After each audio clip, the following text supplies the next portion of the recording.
Ini satu beban bagi saya. Kenapa?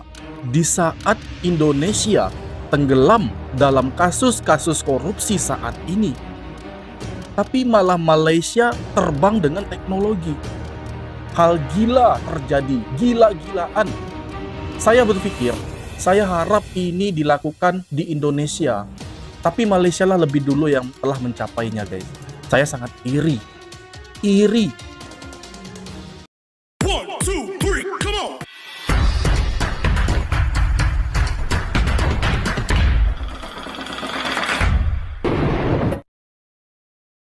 Sama komprehensif dengan ARM, kita telah merancang salah satu pelan teknologi paling bercita-cita tinggi yang pernah dilihat Malaysia untuk mempelopori chip AI made by Malaysia. Chip yang direka, dihasilkan, diuji dan dipasang di sini dan dijual ke seluruh dunia. Kita dah pun lancarkan Strategic Semiconductor Nasional ataupun National Semiconductor Strategy ataupun kita panggil SSN untuk membawa sektor semiconductor Malaysia ke tahap yang lebih tinggi. Dan MIDA baru saja menandatangani perjanjian bersama ARM. Kita semakin menghampiri impian tersebut.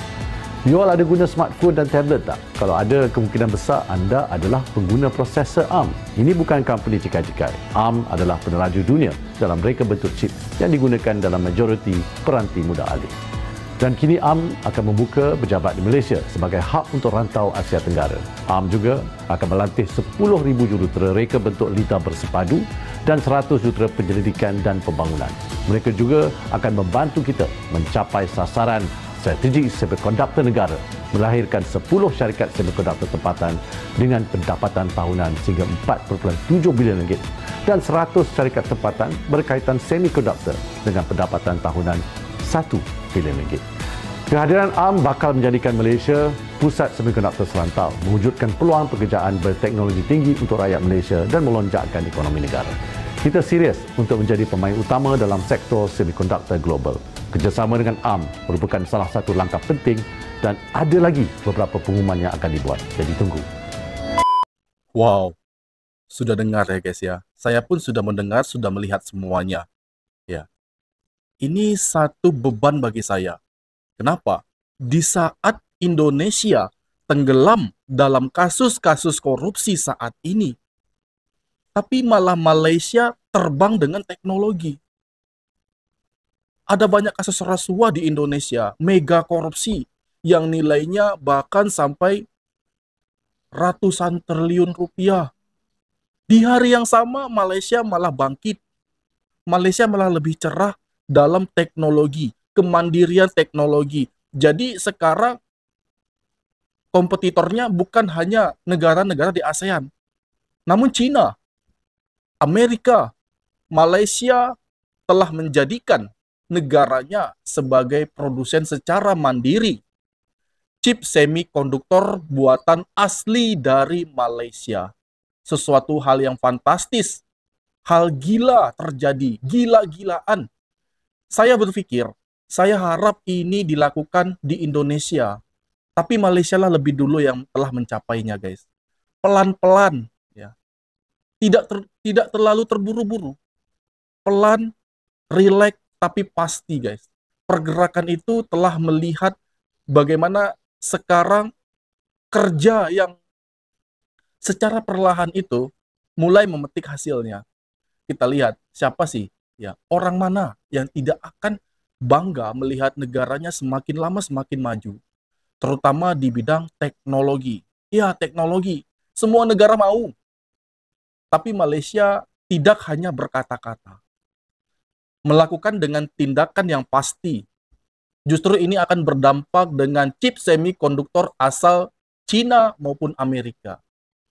Karena saya dengar, lebih dari 25% chip semikonduktor dunia itu adalah buatan di negara Malaysia. Dan saat ini, Malaysia sudah tidak lagi dalam ketergantungan chip semikonduktor buatan asing, tapi lebih dalam kemandirian buatan Malaysia sendiri. Ini satu kabar yang menurut saya sangat fantastis, guys.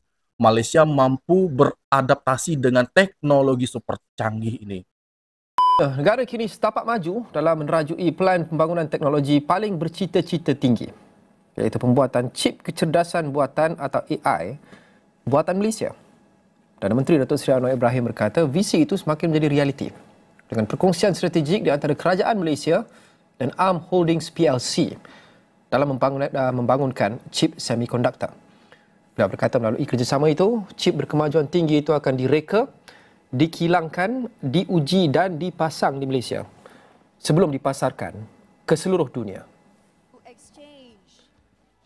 Dengan perjanjian tersebut, Perdana Menteri berkata ia menandakan era perjalanan gelombang kedua negara dalam pembikinan chip selaras dengan Pelan Strategik Semikonduktor Kebangsaan atau NSS yang dilancarkan tahun lepas. Tambahnya, kerjasama itu mempunyai 3 ciri utama, iaitu latihan tenaga pakar tempatan, pemilihan syarikat tempatan dan fasiliti pembangunan produk semikonduktor tempatan. First, to establish comprehensive training program for 10,000 IC design engineers, creating a robust talent pipeline for our semiconductor industry. Now, second, it will provide selected Malaysian companies with privileged access to ARM's cutting-edge technology and the IP portfolio. And third, it will facilitate the development of locally designed semiconductor products, advancing 5 of the nation's goal of producing more advanced chips in Malaysia. Perdana Menteri berkata demikian ketika menyempurnakan Majlis Pelancaran Kerjasama Strategik Industri Semikonduktor di Ibu Negara pada Rabu. Menteri Ekonomi Datuk Seri Rafizi Ramli dalam temu bual khas bersama Bloomberg baru-baru ini berkata, melalui perjanjian tersebut, ARM Holdings PLC bersetuju untuk membekalkan reka bentuk dan teknologi chip kepada Malaysia dalam tempoh 10 tahun akan datang. Dia berkata kerajaan mengambil pendekatan radikal dengan bekerjasama bersama ARM untuk membangunkan ekosistem semikonduktor yang lengkap. Melalui perjanjian ini, Malaysia dijangka dapat mempercepatkan matlamatnya untuk menghasilkan chip sendiri serta mewujudkan sehingga 10 syarikat chip dengan jumlah pendapatan tahunan sehingga $20 bilion Amerika. Selain itu, sektor berkenaan diunjur untuk menyumbang 1/100% kepada keluaran dalam negara kasar atau KDNK negara. Guys, setelah melihat berita ini, apa yang saya pikirkan? Terkadang saya ingin bertanya kepada Anda semua. Mungkin ada salah satu dari teman-teman di sana yang ada di Malaysia ini bertanya kepada saya, Bang Indra, bagaimana dengan kemajuan Malaysia sekarang yang sudah sangat tinggi terutama di dalam teknologi? Apakah Bang Indra tidak ada merasa iri, ingin pencapaian di Malaysia itu ada di Indonesia? Jadi jawaban saya adalah iya guys.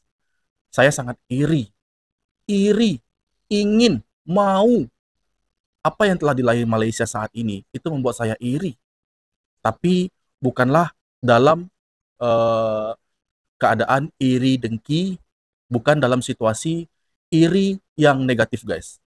Melainkan ini satu gambaran bagi kita semua di Indonesia, agar kita juga dapat termotivasi dan kita tidak kalah dalam bersaing. Saya harap pemerintah di Indonesia, dan mungkin teman-teman semua sepakat dengan saya, jika Malaysia dalam keadaan maju, kelak, maka Indonesia juga akan menyusul Malaysia. Dan kita tidak akan jauh-jauh dalam keadaan maju bersama. Apakah teman-teman semua setuju? Apa yang saya katakan dan apa yang saya inginkan? Tentu guys, negara serantau kita ini saya ingin, apalagi di ASEAN, itu bisa maju bersama. Dan Malaysia sudah membuktikan hal itu. Singapura dalam teknologi mereka tidak main-main, sangat serius. Dan apa yang ditonjolkan di dalam video ini tentu sebuah keinginan, harapan dari rakyat Indonesia seperti saya. Apa yang baik-baik dari Malaysia bisa kita adopsi masuk ke Indonesia. Berkali-kali saya katakan hal itu. Karena itu memang kemauan, keinginan, harapan kami sebagai rakyat Indonesia yang dapat membuka peluang pekerjaan seluas-luasnya dan meningkatkan tingkat kesejahteraan masyarakat. Ya, saya berpikir tidak ada lagi antri beras, tidak ada lagi antri gas, tidak ada lagi antrian-antrian ya yang bahkan menimbulkan korban jiwa di Indonesia. Semua sudah ada terpenuhi. Harapan kita sebagai rakyat seperti itu. Siapa yang nggak mau? Pasti semua yang mau. Dan tentu kita selain berdoa, kita meminta kepada pemerintah kita untuk dapat lebih memakmurkan masyarakatnya guys, dari Sabang sampai Merauke. Kita lihat saja Malaysia, ya, hal yang baik-baik bisa kita tiru, contohnya teknologi ini, ya, kita juga ada bisa di Batam kita bikin bisa, ya, di Tanjung Balai Karimun, Tentunya ini membuat kita bisa beradaptasi dengan teknologi saat ini. Itu yang saya inginkan, itu yang saya mau, guys. Malaysia bisa. Apakah kita tidak bisa? Ya tentu kita bisa, guys. Dengan cara kita, dengan kerja keras kita. Waalaikumsalam, Ustaz Rafi. Apa khabar? Ada apa yang boleh saya bantu hari ini?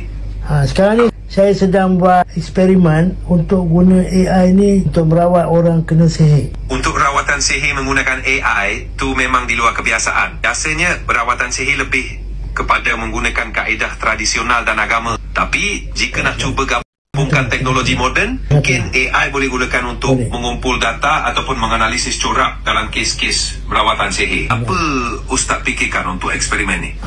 Untuk eksperimen ni sekarang pesakit ni ada depan saya dan saya akan guna kaedah gelombang bunyi dan nanti dengan teknologi AI ni dengan izin Allah untuk masuk ke dalam ruang-ruang yang ada pada diri dia yang diganggu oleh sihir tersebut. Menarik pendekatan tu. Menggunakan gelombang bunyi dengan bantuan AI untuk menjejak dan membersihkan gangguan sihir dalam badan memang sesuatu yang di luar kotak. Oke, kita lihat, guys.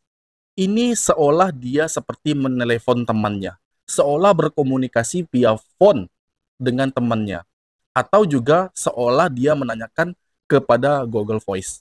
Tapi ternyata tidak, guys. Bagaimana teknologi di Malaysia itu sudah dapat dimanfaatkan kepada masyarakat luas untuk mempermudah aktivitas kegiatan mereka sehari-hari. Ya, kita pernah tahu, guys, perobatan saat orang terkena sihir. Terkena sihir itu memanglah ada. Bahkan di Al-Quran pun dan hadis pun ada membahas tentang sihir. Ya. Dan di sini, guys, gaya perobatan tradisional dipadukan dengan teknologi berbuah menjadi satu hal kemudahan bagi mereka yang ingin berobat. Di sini kita lihat, guys, seorang ustadz ya, yang mana dulunya pasti perobatannya secara tradisional, namun sekarang ya sudah lebih dipermudah dengan teknologi canggih yang ada di Malaysia. ChatGPT atau DeepSeek AI untuk menyelesaikan masalah secara general, Midjourney AI untuk generate gambar-gambar yang mantap, Eleven Labs AI untuk generate suara, Suno AI untuk generate lagu, Gamma AI untuk buat slide, Runway AI untuk generate video, Kittle AI untuk generate logo, Mapdis AI untuk generate mind map ataupun flowchart. Follow lah kalau nak tahu lagi pasal AI. Jadi kita sudah paham ya, guys, ya, bahwa di Malaysia, di Indonesia pun sebenarnya sudah ada. Dan kita bahas di sini di Malaysia, bahwa mereka sudah berada di dalam teknologi, di dalam jalur yang benar, guys. Kita dengar bahwa hampir seluruh rakyat Malaysia menggunakannya, chat AI dan juga teknologi canggih lainnya. Dan ternyata sekarang Malaysia sudah dapat bersaing dengan negara-negara maju, seperti Singapura, Cina, dan juga Amerika, terutama di dalam semikonduktor ini, guys. Malaysia sudah masuk dalam 10 besar semikonduktor terbaik yang telah tersebar di seluruh dunia.